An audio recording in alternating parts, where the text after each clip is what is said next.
Hello दोस्तों, welcome to online education planet. तो आज हम कर रहे हैं एचटेट का जो हमारा जनरल सेक्शन होता है उसके हिंदी के पीवाईक्यू का सॉल्यूशन।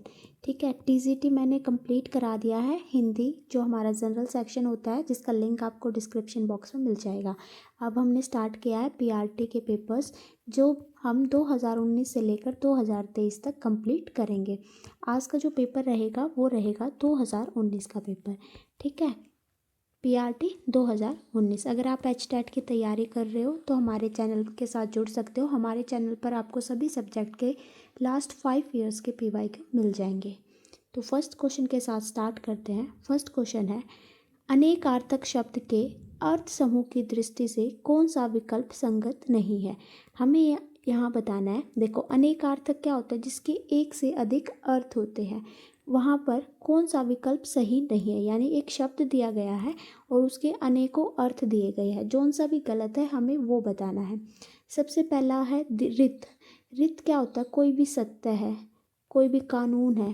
ठीक है, ये हमारा क्या होता है, रित होता है। ठीक है, तो और देख लेते हैं। आदित्य भी ठीक है, लेकिन जो ऋतु होता है ना, ऋतु आप सबको पता है ये मौसम से संबंधित होता है। ठीक है, तो हमें इसमें गलत ही बताना था, तो हमारा ऑप्शन नंबर फर्स्ट जो है ठीक हो जाएगा। ये आपको याद ही करने होते हैं। ठीक है, तो नेक्स्ट पे चलते हैं। नेक्स्ट क्वेश्चन है हमारा, अव्ययी भाव समास का उदाहरण नहीं है। इसमें हमें बताना है कि कौन सा अव्ययी भाव समास का उदाहरण नहीं है। सबसे पहले हम देखेंगे कि अव्ययी भाव समास क्या होता है। देखो, अव्ययी भाव समास के अंतर्गत पहला पद जो है उपसर्ग का, मोस्टली 99% जो है पहले पद के अंतर्गत उपसर्ग होता है। ठीक है, और अव्ययी भाव समास की सबसे इम्पोर्टेंट ट्रिक एक ये होती है कि ये जो है अविकारी शब्द होते हैं। कौन से होते हैं, अविकारी शब्द। अब आपको मैं बताऊंगी कि अविकारी शब्द क्या होते हैं। जो भी शब्द लिंग, वचन, काल, कारक किसी भी चीज़ में कोई भी परिवर्तन ना हो, ना तो उनका लिंग में मतलब लिंग बदले, ना ही वचन बदले, वो हमेशा अपने मूल शब्द के अंतर्गत ही रहते हैं। जैसे फॉर एग्जाम्पल आप ये देखो, आजकल। आजकल का ना तो आप लिंग कर सकते हो, ना आप वचन कर सकते हो। ठीक है, इसी तरह देखो कुशलतापूर्वक। कुशलतापूर्वक का ना आप लिंग कर सकते हो, ना वचन, ना कारक। ठीक है, तो ये हमारे हो जाएंगे अव्ययी भाव समास के उदाहरण। तो इसमें हमें गलत बताना था, तो गलत जो होगा वो हमारा कौन सा होगा, ऑप्शन नंबर फर्स्ट, द्वार द्वार। जहाँ पर भी आपको योजक चिन्ह मिल जाए वहाँ पर हमारा द्वंद्व समास होता है। कौन सा होता है, द्वंद्व समास होता है। ठीक है, ये भी आपको याद रखना है। तो अव्ययी भाव समास क्या होता है, इसमें जो है अविकारी शब्द होते हैं जो कि लिंग, वचन, कारक पर इनका कोई भी प्रभाव नहीं पड़ता है, और दूसरा इनके अंतर्गत उपसर्ग का यूज देखा जाता है।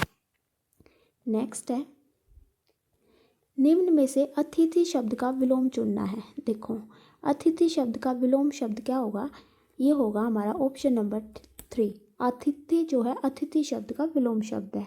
विलोम शब्द क्या होते हैं, जो कि उल्टे बताए जाते हैं अर्थ के अंतर्गत। ठीक है, तो ये भी हमारा ऑप्शन नंबर 3 जो है ठीक हो जाएगा। नेक्स्ट है, निम्न में से भाववाचक शब्द छाटिए। यहाँ पर हमें भाववाचक शब्द छाटने हैं। सबसे पहले भाववाचक शब्द कौन से होते हैं, जिन्हें आप छू नहीं सकते। सबसे इम्पोर्टेंट चीज़ है, जिसे आप छू नहीं सकते, सिर्फ महसूस कर सकते हो, वो हमारे क्या होते हैं, भाववाचक शब्द। देखो, सबसे पहला शब्द है हमारा युवक। युवक है तो ये हमारा कौन सा हो गया, देखो युवक हो गया हमारा जातिवाचक। ये पूरे एक युवक जाति को बता रहा है, तो ये हमारा कौन सा हो गया, जातिवाचक। ठीक है, नेक्स्ट देखते हैं चिकित्सक। चिकित्सक क्या होते हैं, डॉक्टर होते हैं। ये भी पूरी जाति को बताते हैं, तो ये भी हमारे क्या हो गया, जातिवाचक हो गया। नेक्स्ट है किसानी। किसानी किससे बना है, किसान से बना है। तो देखो, आप किसान को छू सकते हो लेकिन आप किसानी को नहीं छू सकते। जैसे फॉर एग्जांपल आप बैंक को छू सकते हो, बैंकिंग को नहीं छू सकते। आप स्कूल को छू सकते हो, स्कूलिंग को नहीं छू सकते। तो ये वर्ड कौन से होते हैं, ये भाववाचक शब्द होते हैं। ठीक है, तो जो इसका आंसर हो जाएगा वो ऑप्शन नंबर 3 हो जाएगा। ठीक है, ज्ञानी। ज्ञानी भी हमारा कौन सा होता है, जातिवाचक, जो कि पूरी जाति वर्ग को बताए। ठीक है, तो इसका जो आंसर हो जाएगा वो हमारा हो जाएगा ऑप्शन नंबर 3। नेक्स्ट है, किस शब्द में प्रा उपसर्ग का प्रयोग नहीं है। यहाँ पर हमें बताना है कि कहाँ पर प्रा उपसर्ग का उपयोग नहीं है। देखो, उपसर्ग क्या होते हैं, जो भी मूल शब्द के पहले लगकर अर्थ में परिवर्तन करते हैं, ये यहाँ पर लगते, पहले लगते हैं। ठीक है, तो आइए देखते हैं कौन से में नहीं है। प्राज्य के अंतर्गत भी प्रा उपसर्ग है, ठीक है। यहाँ पर देखो प्रा आश्रित, प्राश्रित नहीं होता, ये हमारा क्या होता है, पर उपसर्ग का यूज़ किया गया। देखो मूल शब्द इसके अंतर्गत क्या है, आश्रित है, ठीक है। तो इसमें कौन सा उपसर्ग यूज़ किया गया है, पर उपसर्ग यूज़ किया गया है, परा नहीं किया गया है, इसलिए जो हमारा आंसर हो जाएगा वो क्या हो जाएगा, ऑप्शन नंबर 2। देखो प्राज्य में हमारा मूल शब्द क्या था, अजय, ठीक है, प्रा जमा में अजय, ठीक है। नेक्स्ट है हमारा निम्न शब्द युग्मों में गलत अर्थ वाले विकल्प का चयन कीजिए। यहाँ पर हमें शब्द दिए गए हैं और उनके अर्थ दिए गए हैं, हमें बताना है कि कौन सा गलत है, ठीक है। सबसे पहला है अविरोध का है, विरोध रहित, बिल्कुल ठीक है। अवरोध क्या होता है, रुकावट, बिल्कुल ठीक है। नेक्स्ट है अगत, अगत क्या होता है, रोगी, देखो अगत रोगी नहीं होता है, तो ये हमारा आंसर हो जाएगा ऑप्शन नंबर 2। अगत का मतलब क्या होता है, हमारा निरोगी होता है, क्या होता है, अगत का मतलब निरोगी, जिसे कोई भी रोग ना हो, ठीक है। तो ये हमें गलत बताना था, तो हमारा ऑप्शन नंबर 2 जो है ठीक हो जाएगा। और भी ऑप्शन देख लेते हैं, आपको याद भी हो जाएंगे, रिपीट करेंगे। अनंग क्या होता है, अशरीर, बिना शरीर के। और अनग क्या होता है, बिना नग का। उभय क्या होता है, दोनों। और अभय क्या होता है, निर्भीक, ठीक है। नेक्स्ट क्वेश्चन पे चलते हैं। निम्न में से किस व्यंजन का उच्चारण दंत्य नहीं है। यहाँ पर हमें बताना है कि कौन से व्यंजन जो है बोलते वक्त जो कि आपके दांतों से टच ना करे वो हमारा दंत्य नहीं होगा। सबसे पहले आप इनका उच्चारण करके देखोगे, देखो तय, थ, ल, श जो है दंत्य नहीं होता है, आप बोलकर भी देख सकते हो। तो हमारा ऑप्शन नंबर 4 जो है ठीक हो जाएगा, ठीक है। स क्या होता है, हमारा तालु होता है, ठीक है, ये तालु से बोला जाता है। जब भी आप बोलोगे तो आपके जो माउथ होता है उसके ऊपरले हिस्से पर टच करेगा, ठीक है। नेक्स्ट है संधि की दृष्टि से असंगत बताना है, हमें बताना है कि किसका संधि विच्छेद गलत है। तो आइए देखते हैं। फर्स्ट है खग जमा में ईश, खगेश, बिल्कुल ठीक है। इसमें कौन सी संधि यूज़ की गई है, देखो कहीं पर भी अगर आपको, एक मिनट, अगर कहीं पर भी आपको ए की मात्रा जो कि ये होती है हमारी, और ओ की मात्रा ये वाली, छोटे ओ की और ए की मात्रा दिखाई दे, वहाँ पर हमारी कौन सी संधि होती है, वहाँ पर हमारी गुण संधि होती है, ठीक है। ये भी याद रखना क्योंकि पूछ लेते हैं कि कौन सी संधि का यूज़ किया गया है। नेक्स्ट है वी प्लस अभिचार, तो ये हमारा गलत हो जाएगा, व्याभिचार नहीं होता, ये हमारा होता है व्याभिचार, ठीक है, ये हमारा गलत हो जाएगा। और ये कौन सी संधि है, ये है हमारी यण संधि। यण संधि क्या होता है, जब भी आपको य, रे, वह से पहले आधा कोई भी व्यंजन दिखाई दे तो वो हमारा क्या हो जाएगी, यण संधि हो जाएगी, ठीक है। जैसे इस य से पहले आधा वह है तो ये हमारी कौन सी हो जाएगी, यण संधि, ठीक है। इसी तरह आप देवी प्लस एकता, दिव्यकता, धातु प्लस एक धात्विक, बिल्कुल ठीक है। तो जो इसका आंसर हो जाएगा जो कि गलत हमें बताना था, तो वो हमारा कौन सा हो जाएगा, ऑप्शन नंबर 2। नेक्स्ट है किस विकल्प में अनु उपसर्ग का प्रयोग हुआ है। तो अभी मैंने आपको बताया उपसर्ग क्या होते हैं, जो कि मूल शब्द के पहले लगकर उसके अर्थ में परिवर्तन कर देते हैं। और मूल शब्द का अपने आप में हमेशा अर्थ होता है, ठीक है। तो अनु उपसर्ग का कहाँ पर यूज़ हुआ है, तो आइए देखते हैं। सबसे पहला है अन्वेषक, तो हमारा फर्स्ट ही आंसर हो जाएगा। इसमें हमें अनु उपसर्ग का यूज़ बताना था कि कहाँ पर प्रयोग हुआ है। देखो अन्वेषक क्या होता है, हमारा अनु जमा में एशन, ठीक है। तो यहाँ पर जो है अनु उपसर्ग का यूज़ किया गया है, तो ये जो हमारा आंसर हो जाएगा वो क्या हो जाएगा, ऑप्शन नंबर 1। नेक्स्ट है अशुद्ध विकल्प चुनिए, तो यहाँ पर हमें बताना है कि कौन सा गलत है, ठीक है। तो फर्स्ट है हमारा जो कम बोलने वाला हो, तो जो कम बोलता वो हमारा कौन सा होता है, अल्पभाषी।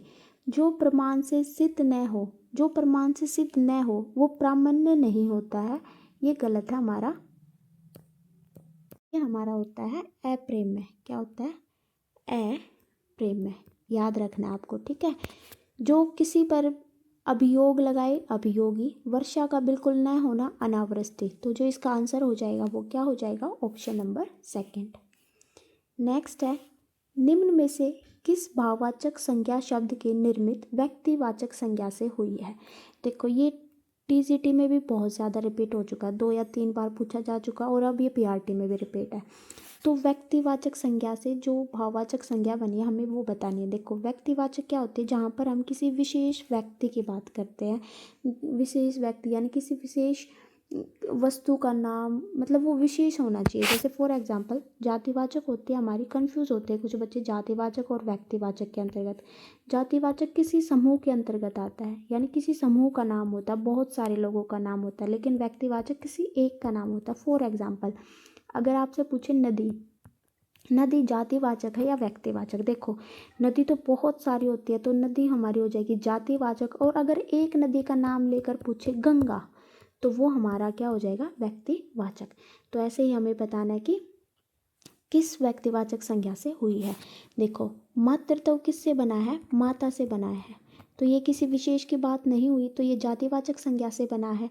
नेक्स्ट है ईश्वरीय, ईश्वरीय जो है ईश्वर से बना है। ईश्वर तो व्यक्तिवाचक संज्ञा के अंतर्गत आता है, विशेष होता है, एक ही नाम, एक ही ईश्वर है।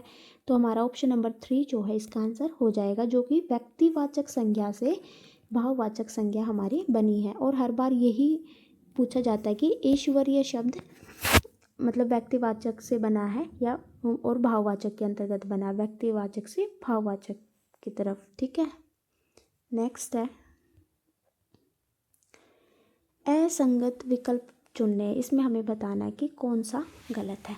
सबसे पहला देखते हैं ने जमा में स्थिक, नेस्टिक बिल्कुल ठीक है ये। देखो इसमें हमारी कौन सी संधि है, ये है हमारी व्यंजन संधि। तो व्यंजन संधि की कौन सी ट्रिक है इसके अंतर्गत, इसके अंतर्गत है शब्द के अंत में, यानी पहला जो ये शब्द होते हैं ना, जैसे न वी सु नी, ठीक है, पहले शब्द के अंत में ए आ को छोड़कर, किस चीज़ को, ए और आ को छोड़कर कोई भी अन्य स्वर या व्यंजन आ जाए, जिसमें इसमें आई आया, इसमें ए आया, इसमें हुआ है, कोई भी अन्य स्वर या व्यंजन आ जाए और जो दूसरा शब्द होता है उसके आरंभ में अगर आपको स मिल जाए, तो वो स से के स्थान पर क्या हो जाता है, ये षटकोण वाला श हो जाता है। ठीक है, देखो यहाँ पे नई में देखो ए और आ नहीं आया, पहली शर्त हमारी पूरी हो रही है, और दूसरे पर हमारा स आया, तो ये किस में बदल गया, षटकोण वाले स में, तो ये क्या हो जाएगा, निस्टिक। ये हमारी व्यंजन संधि है। नेक्स्ट देखते हैं वी प्लस सात। यहाँ पर भी देखो ई की मात्रा है, ए और आ नहीं आया है, और जो दूसरा वर्ड है वो से स्टार्ट हो रहा है, तो ये भी क्या बन जाएगा, विषाद। तो ये भी बिल्कुल ठीक है।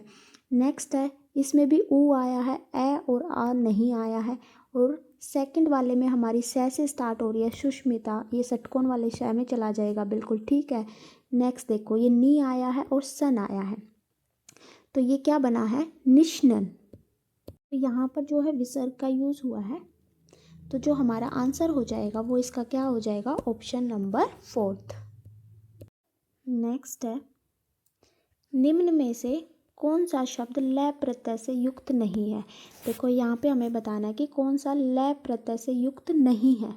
ठीक है, गलत बताना है कि किस में लय प्रत्यय नहीं है। प्रत्यय क्या होते हैं, जो कि मूल शब्द के बाद में लगकर अर्थ को बदल देते हैं। सबसे पहले है शाम, शामल, क्या हो गया, शाम प्लस में लय, बिल्कुल लय प्रत्यय है। दूसरे में हो गया कुशल, तो कुश प्लस में लय, कुशल में भी लय प्रत्यय है। रोम प्लस लय, रोमल में भी लय प्रत्यय है। लेकिन देखो आंचल है, आंचल में जो है आ उपसर्ग का यूज़ हुआ है। देखो आ उपसर्ग का यूज़ हुआ है चल में। ठीक है, तो जो हमारा आंसर हो जाएगा जिसमें लय प्रत्यय का यूज़ नहीं हुआ है, तो वो हमारा हो जाएगा ऑप्शन नंबर 4। नेक्स्ट है वार्तनिक दृष्टि से अशुद्ध विकल्प चुनिए। तो यहाँ पर हमें बताना है कि कौन सा अशुद्ध है, किसकी स्पेलिंग जो है गलत है। देखो सबसे पहले धोबिन बिल्कुल ठीक है। पक्षीगण जो है इसका आंसर हो जाएगा, पक्षीगण क्या ऐसे लिखा जाता है हमारा, ठीक है, जो कि जिसे पक्षीगण क्या होता है, पक्षियों का समूह। तो इसका जो आंसर हो जाएगा वो क्या हो जाएगा, ऑप्शन नंबर 2। स्वामी भक्त क्या होता है, जो कि अपने मालिक की भक्ति करता है। अगुणी क्या होता है, जिसमें गुण नहीं होते हैं। नेक्स्ट और लास्ट पे चलते हैं। निम्न में से प्रारब्ध का विलोम है। यहाँ पर हमें विलोम शब्द बताना है कि प्रारब्ध का विलोम क्या होता है। देखो प्रारब्ध का पहले अर्थ समझ लेते हैं। इसका मतलब होता है प्रारंभ करना। क्या होता है, प्रारंभ करना। या प्रारंभ किया। ठीक है, तो इसका जो आंसर हो जाएगा वो हमारा क्या हो जाएगा, अनारब्ध, यानी कि आरंभ न किया हुआ, रोका हुआ, अनारब्ध जो है इसका आंसर हो जाएगा, यानी ऑप्शन नंबर फर्स्ट। ठीक है, आरब्ध कोई शब्द नहीं होता है। ओ पुरुष का विलोम सॉरी, हाँ जी, ओ पुरुष का विलोम क्या हो जाएगा, पौरुष, क्या हो जाएगा, पौरुष। ठीक है, यानी पुरुष शक्ति, और इसमें ओ पुरुष का मतलब जिसमें पुरुष शक्ति ना हो। उपलब्ध क्या क्या हो जाएगा, अनुपलब्ध। ठीक है, ये भी आपको याद रखना है, अनुपलब्ध। यहाँ पर हमारा 2019 का पेपर जो है ख़त्म होता है, हिंदी सेशन। अगर आपको वीडियो पसंद आ रही है तो please like, subscribe and comments. Thank you so much, guys.